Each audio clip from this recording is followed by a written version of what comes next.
यीशु मसीह के नाम से आप सभी को मेरा प्यार भरा सलाम। परमेश्वर आप सभी को आशीष दे।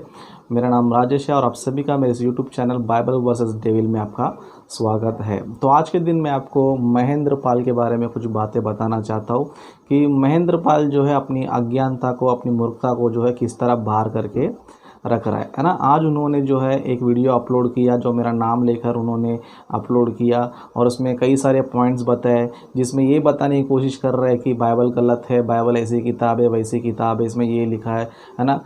इस तरह की बताने की कोशिश उसने किया और जो भी पॉइंट बता रहा है वो सुनोगे समझो। अब मैं वीडियो के द्वारा बताऊंगा, इस पॉइंट को मैं बताऊंगा समझो, हंस हंस के पागल हो जाएंगे ना। और इनके जो चेले चपाटे हैं, इनके जो फॉलोवर मूर्ख लोग हैं ना, वो लोग भी जो है ना अभी थोड़ी देर के लिए शॉक भी हो जाएंगे। क्यों पता है? क्योंकि महेंद्र पाल जो है बुढ़े के साथ साथ जो है ना इसका आँख भी बुढ़ा हो गया है ना, इसकी आँख भी चली गई है क्योंकि बाइबल्स को ढंग से पढ़ना नहीं आता है, बाइबल्स को बिल्कुल समझ में बिल्कुल भी नहीं आता है। इसकी आत्मिक आंखें तो वैसे भी अंधी हो चुकी है, उसी तरह इसका शारीरिक आँख भी जो है ना अंधा हो गया। इसके लिए महेंद्र पाल जो है ना एक अंधा हो गया है ना। बाइबल के जो रेफरेंस दिखा रहा है, बाइबल में जो कोटेशन दिखा रहा है उसको ढंग से पढ़ता भी नहीं, ढंग से समझता भी नहीं है। सिर्फ उसके दिमाग में जो गंदगी पड़ी है ना, सिर्फ उसके दिमाग में जो गंदगी पड़ी है ना उसको ही जो है ना प्रेजेंट कर रहा है, उसको ही जो है ना प्रेजेंट कर रहा है। तो इस तरह उसने कुछ पॉइंट्स को जो है ना रेज किया, कुछ पॉइंट को जो उन्होंने बताया। क्या बताया उस पॉइंट को जो है ना इस वीडियो में देखो, उसके बाद भी जो मैं आपको उसका पूरा विवरण जो है ना दूंगा और उसको अच्छी तरह मैं समझाऊंगा। इस वीडियो को आप देखो। एक ईसाई राजेश ने खुद मेरे से वादा किया। ईसा का ही बाप का पता नहीं है। ईसा का बाप कौन है इसका पता ना बाइबल को है और ना कुरान में है, और सब ने यही अटकल लगाया, सब ने यही बताया है। और ये सृष्टि नियम विरुद्ध की बात कही गई है। किसी कुंवारी महिला से, बिन शादीशुदा वाला महिला से संतान उत्पत्ति होना ये बिल्कुल अवैज्ञानिक है, अमानवीय है, सृष्टि नियम विरुद्ध है। प्रकरण में क्या दिया है? तब तुमने मुझसे कहा, देख मैंने तेरे लिए मनुष्य की विष्ठा की संति गोबर ठहराया और उसी से तू अपनी रोटी बनाना। दुनिया वालों को ये समझ लेना चाहिए कि गू खाता कौन है। ये सभी लोग जानते हैं कि मानव अगर गू खाने लगे तो उसको पागल कहा जाता है। ये ईसाइयों की बात है। इसी तरीके से और भी आप देखेंगे, यहाँ पर मत्ती में आया है कि ये मत्ती में 34 नंबर प्रकरण में ये बताया गया कि ये ना समझो, यहाँ बताया गया कि पृथ्वी में मिलाप करवाने को नहीं आया, अपितु तलवार चलवाने को आया हूँ। और तलवार कौन चलाता है, कौन चलवाता है? ये तलवार चलाएंगे और उसे भी चलवाएंगे जिससे कि ईसाइयों का बोलबाला हो। तो ये है बाइबल, ये है बाइबल का, इसको अब धर्म ग्रंथ भी कहा जा रहा है, इसको धर्म ग्रंथ बताया जा रहा है। तो क्या धर्म ग्रंथ है इसमें देख लीजिए आप लोग। तो जैसे कि आप लोगों ने देखा, इस अंधे महेंद्र पाल ने क्या किया, कुछ पॉइंट देकर जो है बाइबल गलत बताने की कोशिश उसने किया। तो सबसे पहला पॉइंट मैं लेता हूँ। इन्होंने ये बताया कि यीशु मसीह का पिता कौन है, बाइबल में नहीं है। यीशु मसीह का पिता कौन है पता नहीं है। तेरे को तो पता रहेगा ही नहीं क्योंकि तू बाइबल का पढ़ा ही नहीं है, क्योंकि तू अंधा है ना।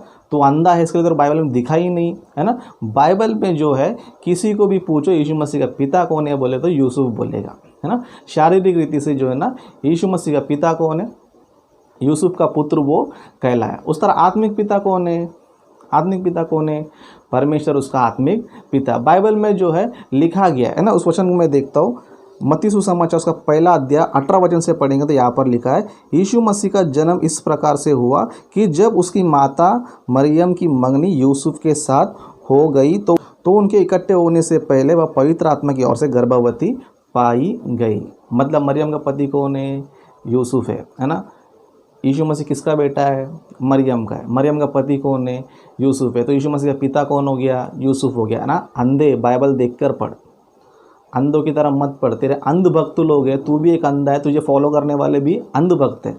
बाइबल बता रही कि यीशु मसीह का पिता कौन है? यूसुफ है। हालांकि उसका जन्म जो है एक मिरेकल है, उसका जन्म जो है एक चिन्ह है या फिर एक अद्भुत काम है। और इस चीज़ के लिए भी तू क्या कर रहा है?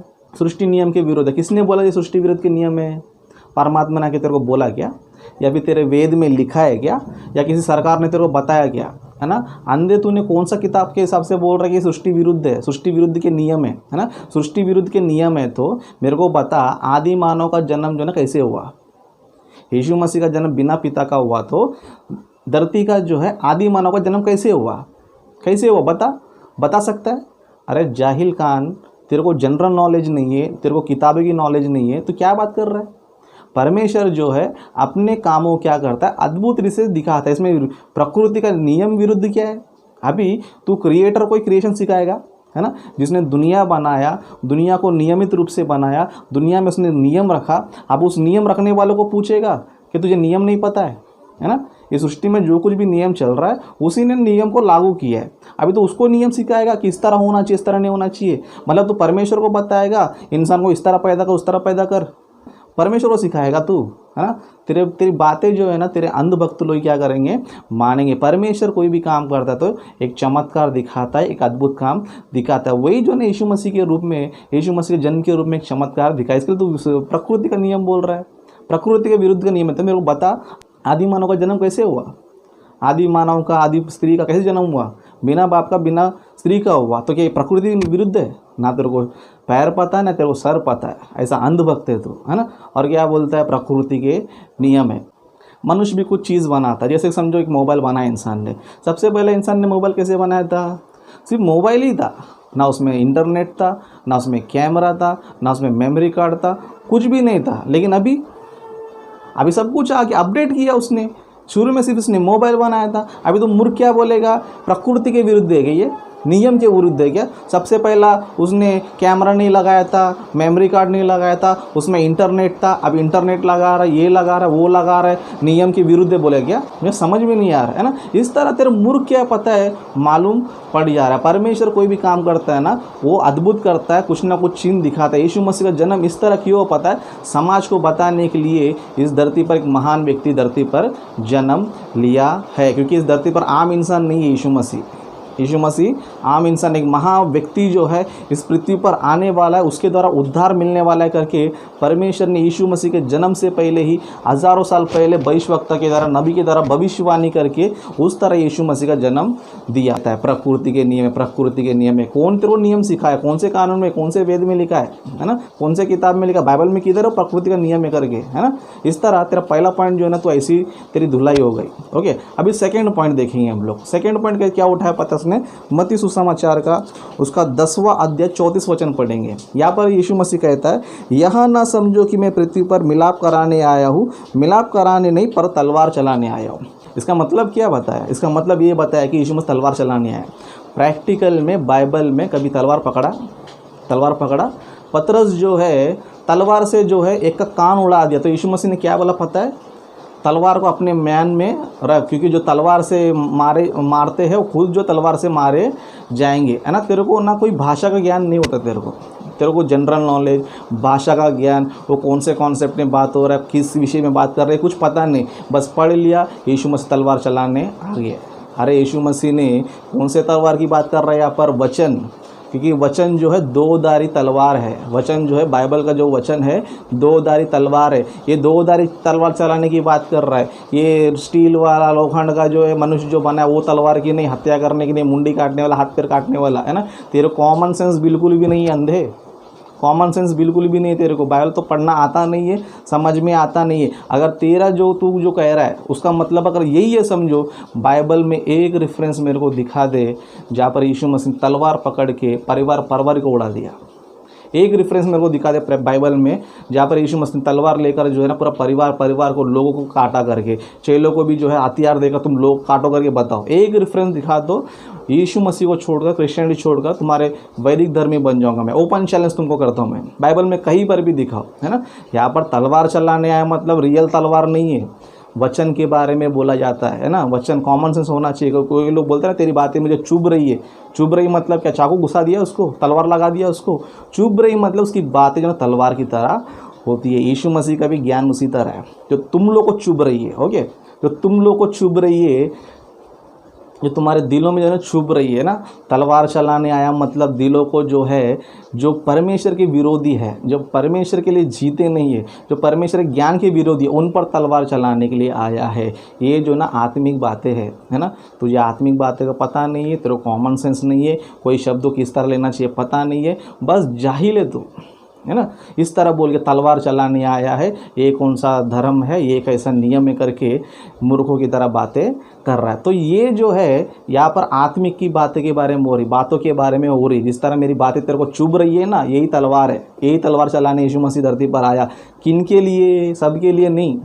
जो उसकी बात मानते हैं उसके लिए उसका वचन क्या है पता है? दीपक है, उसके लिए मीठी वस्तु है, उसके लिए शहद है ना, जो उसकी आज्ञाओं को मानते हैं। लेकिन तेरे जैसे जो मूर्ख लोग होते हैं ना, उनके लिए ये वचन जो है ना तलवार की तरह होता है। यहाँ पर आत्मिक बातें हो रही है बेवकूफ़, यहाँ पे शारीरिक तलवार की बात बिल्कुल भी नहीं हो रही थी। यहाँ पर भी तू फेल हो गया। मतलब यहाँ पे समझ में आ गया कि तेरे को कोई भी शब्द का अर्थ किस तरह लेना चाहिए करके तेरे को बिल्कुल भी नहीं आता। मतलब तू 1 नंबर का अनपढ़ है करके यहाँ पर भी समझ में आ गया। तेरा पहला भी गया तो तेरी धुलाई हो गई, ए पॉइंट पे भी तेरा क्या हो गया? धुलाई हो गया। बाद में चौथा पॉइंट उठाया कि परमेश्वर सुलेमान ने मंदिर बना दिया। सुलेमान ने मंदिर बनाने के बाद परमेश्वर ने क्या कर दिया? भूकंप लाके, ये लाके, वो लाके कर दिया, है ना। परमेश्वर जो है उसको आशीष देने का अधिकार है तो उसको सजा देने का भी अधिकार है ना। तेरे को ये ज्ञान है? हमारे भारत की संस्कृति में अगर कोई अच्छा करता है तो उसको अवार्ड देते, लेकिन कोई बुरा करेगा तो उसको सजा भी देते, है ना। कानून के व्यक्ति को इतना अधिकार है कि अच्छा काम करेगा तो सम्मान करेंगे, बुरा काम करे तो दंड देंगे। उसी तरह परमेश्वर जो है, इजराइल जब अच्छे थे तो उनको आशीष दिया, उनको संभाला, उनके मंदिर को भी परमेश्वर ने आशीष किया, उधर के लोगों को भी आशीष किया। लेकिन जब टेढ़ा हो गए तो मतलब तेरा कहने का मतलब है कि तेरा बेटा गलती करते रहेगा, चोरी करते रहेगा, हत्या करते रहेगा, व्यभिचार करते रहेगा, बेटा तेरे को मैं कुछ नहीं बोलना चाहिए क्योंकि मारना पाप है, तेरे को सजा देना पाप है ना। कैसा कौन सा ज्ञान सीखा मुझे समझ में नहीं आ रहा है। कौन से एंगल से तू ज्ञान सीखा मुझे बिल्कुल समझ में नहीं आ रहा। मतलब परमेश्वर जो है भले लोग को आशीष दे रहा है, बुरे लोग को दंड दे रहा है। क्या ये गलत है ना। हमारा भारत का कानून भी जो है अच्छे लोग को रिवार्ड देता है, अवार्ड देता है, बुरे लोग को जेल में सजा देता है। क्या ये गलत है? कॉमन सेंस तो है क्या तेरे को? बुद्धि ज्ञान तो ज़रा भी है क्या तेरे को? है ना। हर चीज़ का उल्टा मतलब निकालता है, हर चीज़ का उल्टा मतलब निकालता है। मतलब यहाँ पर भी तू जो है ना बुरी तरह फेल हो गया। ये सीख ले, परमेश्वर जो है जो अच्छा करता है ना उसको ब्लेस करता है, उसको आशीष करता है। जो बुरा का दंड देता है, चाहे वो इजराइली हो, चाहे वो कोई भी हो, जो परमेश्वर मानने वाला हो, नहीं मानने वाला, सबको जो है परमेश्वर उसके कर्मों के अनुसार क्या करता है? दंड उसको अवश्य देता है। तो ये ज्ञान रख ले तू। ये नहीं कि परमेश्वर किसको सजा देता नहीं, मारता नहीं, ये मूर्खता की बता रहा बात मत कर। परमेश्वर को भी क्रोध होता है। क्या तेरे को क्रोध नहीं है? यानी तू तेरे को क्रोध है तो तू हिंसक है? तू तेरे को क्रोध आया तो तू हिंसक जानवर है क्या? क्रोध जो है इंसान में सब में होता है। अगर सामने वाला व्यक्ति कोई गलत काम करता है तो किसी को भी क्रोध आता है। तेरे को नहीं आता क्रोध? नहीं आता है, तू जानवर है, क्रोध नहीं आता तेरे को। जानवर को भी क्रोध आता है, सॉरी, है ना। मतलब तू ना क्या कौन कैसा इंसान है मुझे समझ में बिल्कुल भी नहीं आ रहा है। तेरे को बुद्धि ज्ञान जो है ना बिल्कुल भी नहीं है। परमेश्वर जो है गलती इंसान कर तो सजा उसको भी देता है। यहाँ पर जो है ना 3 पॉइंट गया, तीनों पॉइंट में तेरी धुलाई होगी। अब चौथे पॉइंट में तेरे बहुत बुरी तरह धुलाई करूँगा, है ना। कह रहा है कि परमेश्वर जो है गू खिला रहा है, परमेश्वर जो है गू खिला रहा है ना। अंधे, अभी मैं तो बाइबल पढ़ा रहा हूँ, बाइबल में क्या लिखा है, क्या खाने बोला है, क्या करने बोला, उसको देख। एचकेल की पुस्तक उसको 4 अध्याय 15 वचन में क्या लिखा है साफ साफ हम लोग पढ़ेंगे। तू भी अंधे ध्यान से देख, और तेरे इसके तो अंध भक्त लोग हैं, जिसके फॉलोवर्स लोग, जो अंध भक्त लोग हैं ना, उन लोग भी ना आगे फाड़ के देख लो, नहीं तो ऐसा मेरे जैसे चश्मा लगा के भी देख लो, है ना। अंधे लोग देखो क्या बोल रहा है, क्या खाने बोल रहा है। देखो 15 वचन में, तब उसने मुझसे कहा, देख मैं तेरे लिए मनुष्य की विष्ठा के बदले गोबर ठहराया है, और उसी से तू अपनी रोटी बनाना, रोटी बना के खा बोल रहा है। गू खाने नहीं बोल रहा है। अनाज खाता है, गोबर खाता है? तू पढ़ने आता है तेरे को? परमेश्वर यहाँ पर बोल रहा है कि गोबर पे जो है रोटी बना के खा लेना। इसका मतलब ये नहीं कि गोबर ले लिया, उसके ऊपर ढप करके रोटी डाल दिया, पका के खा लेगा। तेरे को कॉमन सेंस बिल्कुल भी नहीं होता, तेरे को ज़रा सा भी ज्ञान तो है ही नहीं है, बुद्धि भी तेरी चली गई है ना। यहाँ पर जो है परमेश्वर इसलिए बोल रहा है कि यहाँ पर कुछ लोगों को परमेश्वर क्या कर रहा है? दंड दे रहा है। यहाँ पर क्या कर रहा है पता है परमेश्वर? यहाँ पर क्या कर रहा है उसको देखो। परमेश्वर वहाँ पर वो क्यों बोल रहा है? वो सबके लिए नहीं बोल रहा है, वहाँ पर सबके लिए नहीं बोल रहा है। किसी किसी के लिए बोल रहा है, कुछ लोग के लिए बोल रहा है। किसके लिए बोल रहा है? कुछ लोगों ने गलती किया करके उनको जो ना सज़ा देने के लिए, उनको सज़ा दर्शाने के लिए यहाँ पर जो ना ये बात बोल रहा है। आगे पढ़ते जाएंगे, समझो। फिर उसने मुझसे कहा, हे मनुष्य के संतान, देख मैं यरूशलेम में अन्न रूपी आधार दूर करूँगा, इसलिए वह लोग तौल तौल कर और चिंता कर कर के रोटी खाया करेंगे और माप माप कर विस्मित होकर पानी पिया करेंगे, और इससे उन्हें रोटी और पानी की घटी होगी, और वे सब के सब घबराएंगे और अपने अधर्म में फंसे हुए सूख जाएंगे। परमेश्वर किसको बिना कारण का सज़ा नहीं देता रे, बिना कारण सज़ा देता नहीं। परमेश्वर जिसको भी सज़ा दे रहे हैं ना, उसके पीछे कुछ ना कुछ कारण होता है। तू क्या करता है पता है? कारण छोड़ देता है और मैटर बता देता है ना। कारण छोड़ देता है क्योंकि तू मूर्ख है, क्योंकि तूने सोच के रखा है कि मैं बाइबल को गलत प्रूफ करूँ, तो कारण छोड़ देता है। परमेश्वर इस तरह इन लोगों को सज़ा क्यों दे रहा है, इसको सज़ा क्यों दिया, उसको दंड क्यों दिया, वो कारण तो छोड़ देता है। डायरेक्ट क्या बोलता है, इसने इसको ऐसा किया, उसने ऐसा किया, उसको ऐसा किया, है ना। अगर समझो 12 का कानून किसी को जेल में दंड दे रहा है, समझो फुकट दे रहा है क्या?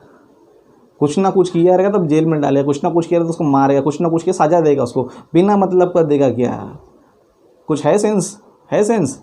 परमेश्वर उन लोग को इस तरह इसलिए करवा रहा है कि क्योंकि उन लोग क्या किया है, उन लोग ने गुनाह किया है, अधर्म किया है। उसके बाद परमेश्वर उनको दंड देने के लिए, बुरी परिस्थिति लाने के लिए परमेश्वर क्या कर रहा है, उनको इस तरह दंड का जो है ना क्या कर रहा है, काम वहाँ पर कर रहा है। क्यों? तेरे बच्चे अगर गलत काम करे तो चिल्लाएगा नहीं, डांटेगा नहीं, मारेगा नहीं, करेगा ना?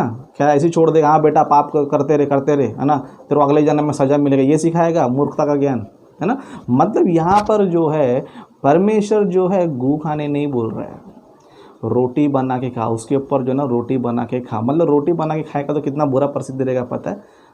वही परिस्थिति उनको बताना चाहता है। और वैसे भी तो एक चीज़ बताता हूँ, विष्टा जो है कोई बुरी चीज़ नहीं है। विष्टा जो है कोई बुरी चीज़ नहीं। विष्टा क्या पता है? विष्टा जो है हम घुमा फिरा के उसको ही खाते हैं, है ना।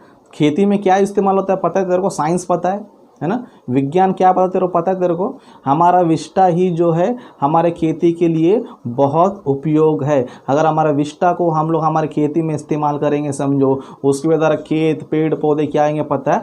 अच्छी तरह उगेंगे, अच्छी तरह फलदायी उन लोग होंगे। मतलब हमारा विष्टा कोई बुरी चीज़ नहीं है ना। गोबर इस्तेमाल करते हो, है ना। हमारे भारत देश में लोग क्या करते पता है? अपने आंगनों में, घर के आंगनों में गोबर को इस्तेमाल करते हैं। इसका मतलब तो ये बताइए दे किसी कितने लोग हैं इंडिया के, कितने बेकार लोग हैं, गोबर को अपने घर पे पोतरे करके बोलेगा, है ना। तेरे ऐसा अज्ञानी ऐसा बोलेगा, लेकिन उसके अंदर बहुत अच्छे अच्छे गुण होते हैं ना। मनुष्य की विष्टा में भी पता है अच्छे अच्छे गुण होते जो हमें अन्न के लिए फ़ायदेमंद होता है, अन्न के लिए जो ना फ़ायदेमंद होता है। तेरे को इतना ज्ञान तो है ही नहीं है ना। बाइबल को पढ़ता है, हर चीज़ का गलत मतलब, हर चीज़ का। बाइबल पढ़ने के लिए ना तेरे पास ना बहुत ज्ञान होना चाहिए, और तेरे को जो है बाइबल का ABCD भी तेरे को नहीं आता है। बाइबल तेरे को समझने के लिए तेरे को महाज्ञानी बनना ज़रूरी है, तब जाके बाइबल तेरे को समझ में आ जाएगा। एक वीडियो डाल रहा हूँ, मनुष्य की विष्टा से कितने लाभ होते हैं। इस वीडियो को देखकर थोड़ा अक्ल लेकर आ जा, है ना। कचरा मत खा, अनाज खा। अनाज खाएगा तो तेरे को बाइबल समझ में आएगा। अभी तक तू कचरा खाया है, कचरे से तेरे दिमाग को भर के रखा है, इसके लिए तो बाइबल का ज्ञान तुझे दिख रहा बिल्कुल भी नहीं है ना। इस वीडियो को देख ले, इस वीडियो को देख के तेरे को अच्छा लगा तो खेती में इस्तेमाल करके उसी मल को खेती के रूप में पकने के बाद और अच्छे से खा के अच्छा से हेल्दी हो जाए। तेरे को बुरा लगेगा, समझो, उसको बोल के बता, है ना। देखो मनुष्य लोग विष्टा को खेती में इस्तेमाल कर रहे हैं, उनको बोल के बता। तेरे पास कितना ज्ञान है कितना ज्ञान नहीं है पता चल जाएगा। इस वीडियो को देख ले अच्छी तरह। मल त्याग हर इंसान की जैविक दिनचर्या का हिस्सा है। ये बदबूदार और गंदा होता है, लेकिन विशेषज्ञों का कहना है कि मानव मल खेती में खाद की तरह इस्तेमाल हो सकता है। 10 लाख लोगों के मल से हर साल 1200 टन नाइट्रोजन, 170 टन फास्फोरस और 330 टन पोटेशियम बनाया जा सकता है। जर्मनी के बोखम की रूअर यूनिवर्सिटी में एक टीम इस बात की पड़ताल कर रही है कि क्या शहरी कचरे का ज़मीन और खेती में इस्तेमाल हो सकता है। बॉन यूनिवर्सिटी के एक इंडोनेशियाई रिसर्चर भी इस टीम में हैं। Saat ini kita अभी berada हम di Bochum Universitas university Bochum में हैं। untuk मेरा नाम melakukan फादली है। penelitian मैं बॉन kerjasama antara यूनिवर्सिटी का Unibon छात्र हूँ। dan Uni बोखुम Bochum की untuk यूनिवर्सिटी में meneliti टीम के apa साथ sih मैंने manfaat मानव मल पर रिसर्च lumpur किया है। tinja dan इसका sama मकसद organ perkotaan मिट्टी को untuk उपजाऊ बनाना pertanian है। sebagai pupuk organik। मल को खाद बनाने का किफ़ायती तरीका है मल की गाद को जैविक कचरे के साथ कंपोस्ट बनाना और उनसे फिर अहम पोषक तत्वों को खाद में बदलना। कंपोस्ट बनाने में आमतौर पर तापमान 71 डिग्री सेल्सियस तक चला जाता है, जिसके कारण रोगाणु और कीड़े मर जाते हैं। कंपोस्ट बनाने का काम श्रीलंका में हुआ और फिर मल की इन गोलियों को बोखुम लाया गया। Jadi ini adalah hasil ये गोली है। kompos pellet इसमें dari 70% tinja मानव manusia, मल 70% और itu adalah 30% dari जैविक tinja कचरा है। manusia dan 30%-nya adalah dari sampah organik। Lab में फादली मिट्टी की उर्वरता पर मल की गोलियों के असर का पता लगाने के लिए कुछ विश्लेषण करते हैं, जैसे कि मिट्टी में श्वसन की प्रक्रिया। Setelah dicampur, saya akan memulai proses 50 inkubasi दिनों selama की 50 hari। इंक्यूबेशन प्रक्रिया के Tujuannya जरिए untuk हमें पता चलता है mengetahui, कि mempelajari सूक्ष्म जीवों के berapa सांस sih लेने jumlah से karbon कितना dioksida carbon yang dioxide dihasilkan पैदा oleh हुआ। pernapasan mikroorganisme di tanah selama 50 hari itu। ज्यादा कार्बन Jadi, डाइऑक्साइड semakin पैदा होने banyak का मतलब है karbon dioksida ज्यादा yang सूक्ष्म जीवाणु dihasilkan सक्रिय हैं selama proses inkubasi ini और berarti तब मिट्टी भी semakin ज्यादा aktif उपजाऊ होगी। mikroorganisme yang ada dalam tanah itu berarti semakin subur tanah tersebut। Indonesia में 95% मल का निपटारा सही तरीके से नहीं होता है। ज़्यादातर को नालियों या फिर नदियों में बहा दिया जाता है। इसकी वजह से 70% नदियाँ बेहद प्रदूषित हैं और स्वास्थ्य की समस्या पैदा करती हैं। कृषि क्षेत्र अब तक रासायनिक खादों पर निर्भर है और ये सस्ता नहीं है। इसके साथ ही रासायनिक खाद का इस्तेमाल एक तरफ मिट्टी की उर्वरता को घटाता है तो दूसरी तरफ पर्यावरण को प्रदूषित भी करता है। लेकिन अगर इंसान ड्रग्स जैसी हानिकारक चीज़ों का इस्तेमाल करे तो फिर उसके मल से उपजाऊ बनी ज़मीनों पर उगे पौधों में भी इसका असर होगा। Pertanyaan yang sebenarnya adalah apakah ये सुरक्षित है या नहीं, ये सवाल अभी कायम है। आगे भी रिसर्च करने की ज़रूरत है, लेकिन 70 डिग्री तक तापमान के आधार पर मैं कह सकता हूँ कि ये खाद मिट्टी और पौधों के लिए सुरक्षित है। pupuk yang dihasilkan dari proses pengomposan ini aman। Sri Lanka में international water management institute, Bochum की रोवर यूनिवर्सिटी और बॉन यूनिवर्सिटी के इस साझा प्रोजेक्ट का मकसद कचरे के इस्तेमाल को बढ़ावा देना है। ये रिसर्च कचरे को मौके में बदलकर कुछ मुद्दों का हल ढूंढने की कोशिश में है। ओके, बहुत बहुत धन्यवाद। नेक्स्ट वीडियो में तेरे को और भी धुलाई करता हूँ, टेंशन मत ले, सब रेडी रख के रखा हो। ओके।